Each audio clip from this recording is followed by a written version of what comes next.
¿Cómo están? Es un gusto en esta oportunidad salir una vez más al aire con un programa más en la cual tiene como objetivo fortalecer la fe de cada uno de los hermanos y también por medio de eso hacer un panorama general por todas las Sagradas Escrituras.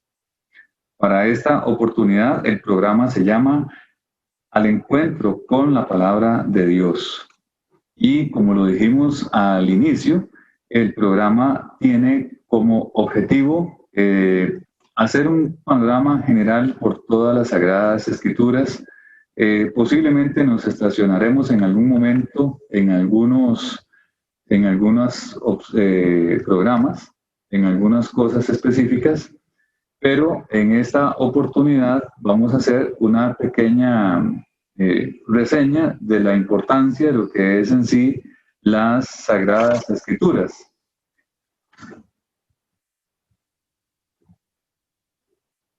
Esta es la Biblia, la palabra de Dios.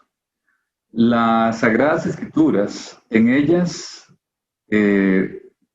han sido inspiradas o sopladas por el Espíritu Santo. Este libro contiene la mente de Dios, el estado del hombre, la senda de salvación, la ruina de los pecadores y la felicidad de los creyentes. Sus doctrinas son santas, sus preceptos obligatorios, sus decisiones inmutables. Hay que leerla para creer, creerla para nuestra seguridad y practicarla para ser santos. Ella contiene luz para dirigirnos, alimento para nutrirnos y consuelo para alegrarnos. Es el mapa del viajero, el cayado del peregrino, la brújula del piloto, la espada del soldado y la carta de presentación del cristiano. Es aquí donde se restaura el paraíso, se abre el cielo y se descubren las puertas del infierno. Cristo es la materia de estudio, nuestro bien es su designio y su fin la gloria de Dios. Debe inundar la memoria, gobernar el corazón y guiar los pies. Leámosla lenta y diariamente y con actitud de oración. Es una mina de riqueza, un paraíso de gloria y un río de placer. Se nos ofrece en la vida, se abrirá en el día del juicio y perdurará para siempre. Involucra la responsabilidad más elevada, recompensará la obra grandiosa y condenará a quienes juzguen o jueguen con su contenido. Esta breve presentación es para darnos una idea de la importancia que conlleva la palabra del Señor. Para esta oportunidad, como les dije, vamos a hacer un viaje muy general por todas las Sagradas Escrituras y luego nos quedaremos un momentito en el libro de Génesis. Como podemos ver ahí en esa primera imagen, ahí podemos ver los primeros 5 libros de la palabra de Dios. Es lógico entonces que toda la palabra del Antiguo Testamento está compuesta por 39 libros. El primero de ellos es el Génesis, el Éxodo, el Levítico, Números y Deuteronomio. Esos primeros 5 libros nos hablan acerca de la historia de los inicios de la vida en Israel. Después, en los libros históricos, como su propia palabra lo dice, nos narra acerca de la historia de ese pueblo de Israel en sus diferentes contextos, tanto en sus épocas de gloria como en sus épocas no muy buenos, como en el caso del cautiverio, en donde ahí podemos ver a Josué, el libro de Jueces, el libro de Ruth, Primera y Segunda Samuel, Primera y Segunda Reyes, Primera y Segunda Crónicas, Esdras, Nehemías y Esther. Cada uno de esos libros nos habla acerca de lo que sucedió en esos tiempos maravillosos de la vida de Israel. Luego podemos ver en los libros poéticos. Ahí está el libro de Job, el libro de los Salmos, el libro de Proverbios, el de Eclesiastés y el Cantar de los Cantares. Después tenemos la sección de profecía, le llaman los profetas mayores. Se les llama así por la razón muy sencilla, quizás sea porque tienen más contenido, la palabra de Dios, son más voluminosos. Ahí está el libro de Isaías, el libro de Jeremías, el libro de Lamentaciones, el de Ezequiel y el de Daniel. Y luego tenemos a 12 profetas menores. No por ser menores es que tienen menos importancia, sino más bien que son menores quizás por el contenido, el poco contenido que tiene, pero tan puntual y el momento además en el que fueron escritos. Si ustedes pueden ver, Oseas, Joel, Amós, Abdías, Jonás, Miqueas, Nahum, Habacuc, Sofonías, Ageo, Zacarías y Malaquías, cada uno de ellos escribe en diferentes momentos de esa vida histórica de la vida de Israel. Ellos escriben previo al cautiverio, durante el cautiverio y post-cautiverio. Así, con ese panorama tan rápido, pasaremos entonces un momentito también al Nuevo Testamento. El Nuevo Testamento está compuesto por 27 libros y lo inician los primeros 4 evangelistas, Mateo, Marcos, Lucas y Juan. Ellos son los que hablan acerca de todo lo que Jesús hizo y desarrolló en sus años, sus primeros 3 años de ministerio aquí en la tierra. Luego está el libro de Hechos de los Apóstoles, en donde en ese libro se describen los primeros 30 años de los inicios de la iglesia, los primeros cristianos. Y ahí se describe también los viajes del apóstol Pablo, por consiguiente, la conversión del apóstol Pablo y cómo nace la iglesia, cómo nace esa fe, cómo crece y cómo se desarrolla alrededor de todo el imperio romano. Y por consiguiente, entonces, podríamos continuar con las cartas paulinas. Ahí está la primera en Romanos, primera y segunda Corintios, Gálatas, Efesios, Filipenses, Colosenses, primera, segunda Tesalonicenses, primera y segunda Timoteo, Tito y Filemón. Como ustedes pueden apreciar, son cartas particulares para iglesias muy particulares en situaciones muy particulares, como también cartas dirigidas a personas en situaciones muy particulares también. A la par de ello, podemos ver las cartas generales, Hebreos, Santiago, primera y segunda Pedro, primera, segunda y tercera Juan y Judas. Son cartas generales para toda más abierta, porque la iglesia también se abrió hacia los gentiles, hacia los judíos que estaban en dispersión, y por consiguiente esas cartas hablan específicamente a la población judía cristiana.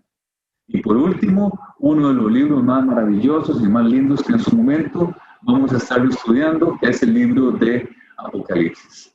Con ese viaje tan rápido, podemos entonces entender un poco ese panorama de toda la literatura que tenemos en esa enciclopedia tan maravillosa, en esa biblioteca tan maravillosa como lo es la Biblia. Comenzamos entonces también con el libro de Génesis. El libro de Génesis es el primer libro que nos muestra las Sagradas Escrituras.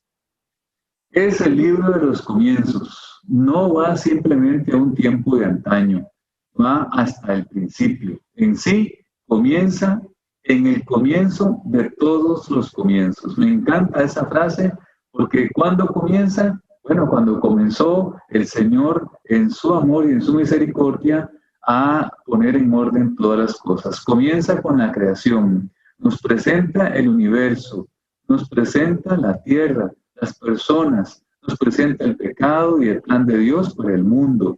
Nos explica además lo que son todas las cosas y cómo comenzó todo.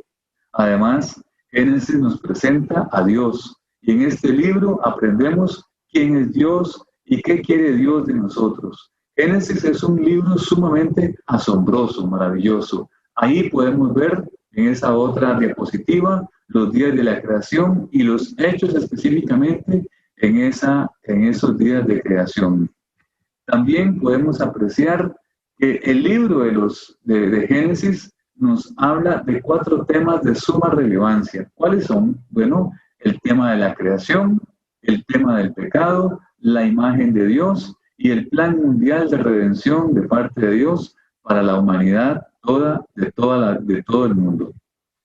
Pero también nos presenta como libro modelos a seguir. Ahí nos presenta a Noé en el capítulo 6, 22. Nos presenta por otro lado a Abraham, de los capítulos 12, del 1 al 4. Nos presenta a Rebeca, del 24,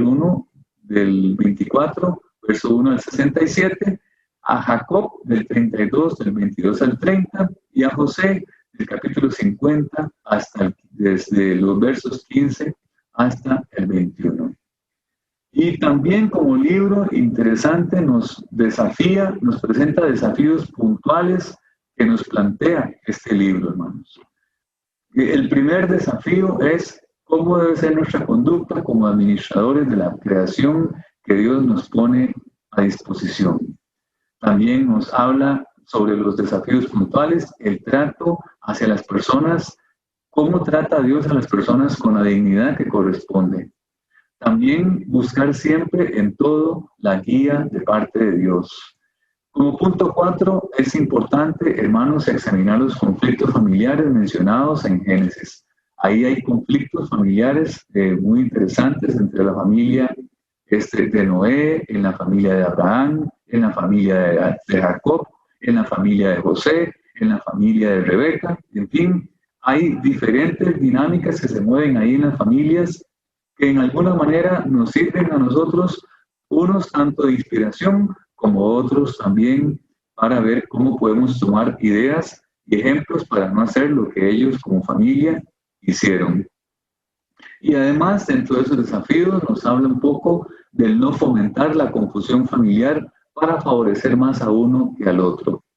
También otro desafío más que nos presenta es el cuidado con juzgar a las otras personas. Después nos llama también a una posición social que queda fuera de lugar cuando se trata de servir a Dios. Y un último desafío, decidir hacer una bendición para el necesitado. Otros aspectos básicos e importantes del libro que se menciona es que a pesar de la tristeza que produce el pecado humano, Génesis es fundamentalmente un libro optimista. Declara que el propósito de Dios para toda la humanidad, insinuado en la creación, que usted puede ver más a fondo en el capítulo 1 al 2. Y finalmente sería logrado a través del linaje de Abraham. Como punto 2, entre los aspectos básicos, podemos ver en Génesis que nos revela el plan de Dios para la salvación de todo el mundo. Un plan que comienza con un hombre y una familia, ahí en Génesis 11:50. El corazón de este plan de salvación es el pacto entre Dios y Abraham, que podemos apreciar más en los capítulos 15 y 17. Y otro aspecto también importante que podemos ver en este libro es la idea central de la historia de los patriarcas. Es la elección de Israel por parte de Dios. En esa historia se enseña que esta elección comienza con la llamada a Abraham para que salga fuera de su tierra y de su patria y de su casa. Ahí usted puede verlo con más detenimiento en Génesis 12, del 1 al 3. Y llega a ser Abraham, esto es el padre de una multitud de naciones, que usted puede ver con más detenimiento en Génesis capítulo 17, el verso 5. Y como todo libro de la palabra de Dios, tiene un texto clave sumamente importante. Ahí lo tienen el texto clave. Dios vio todo lo que había hecho y he aquí que era muy bueno. Génesis 1:31. Este libro de Génesis lo componen 50 capítulos y 1533 versículos de la palabra de Dios. Hay otras cosas más para tomar en cuenta que hay que prestar atención de este libro. Cuando usted esté leyendo este libro de Génesis, mi hermano y mi hermana, mi amigo, les recomiendo lo siguiente. Primero, que los mensajes de Dios a las personas. Dios se aparece y habla a personas varias veces y en esa época importante de la historia, observe con detalle lo que Dios le dice a esas personas. Como punto 2, Abraham es una persona muy importante en los relatos de Génesis. Dios eligió bendecir a todo el mundo por medio de él. El nombre de Abraham aparece vez tras vez en todas las Sagradas Escrituras. Y punto 3, Las promesas hechas a Abraham preparan el escenario para muchas cosas que ocurren en el resto de toda la palabra de Dios. Y cuarto, José, juega un papel muy importante en los viajes de su familia. Todo lo que hace José prepara el escenario para el próximo libro que sigue, que se llama El Éxodo. Espero que esta palabra del Señor haya ayudado bastante para su vida en esta oportunidad. Quisiera despedirme con este texto bíblico que dice: lámpara es a mis pies tu palabra y lumbrera a mi camino. Que Dios te bendiga.